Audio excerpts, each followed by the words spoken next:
धीरे धीरे ग्रीष्म प्रवाहर गरम जोगु अंशुघातर मात्रा बढ़िबारे लागिछि। एथिपाई सरकार विद्यालय गुड़ी को छुट्टी घोषणा करिसेंती, किंतु जरूरीकालीन कार्य अनेक लोक यातायात करती। एहाको परिलिखित करी Jaleshwar block Aroha panchayat 1 number ward चकभवन ग्राम महिला संगठन पक्षर ग्रामर लोक संगठनर सदस्य माने अंशुघातर किपरि रक्षा पाइबे सही विषय सचेतनता कराइबा सहित लोकंकु आवश्यक न पड़िले घरु बाहर को नजिबाकू सचेतनता करी बुझाइथिले।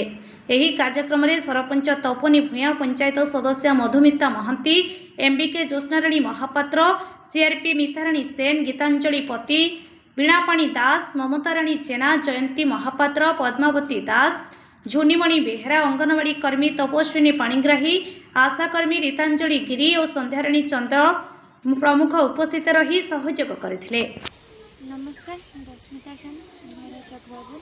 आज जो अवेयरनेस प्रोग्राम है सब संपर्क जानते कोट आज जो अवेयरनेस प्रोग्राम है ओडिशा सरकार तरफ से धन्यवाद जनाऊँ।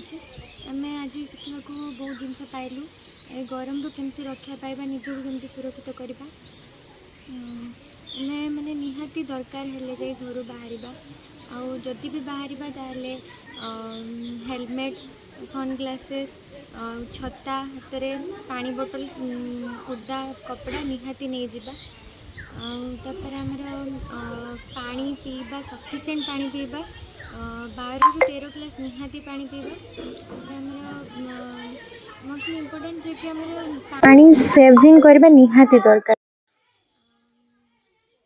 एमती सब आम रूल रेगुलेशन अच्छे जे कि माने एसबू को आम मानले ही आम गरम रू रक्षा पाइबा। जड़ेश्वर मनोज कुमार भूया रिपोर्ट, अपराह्न लाइव।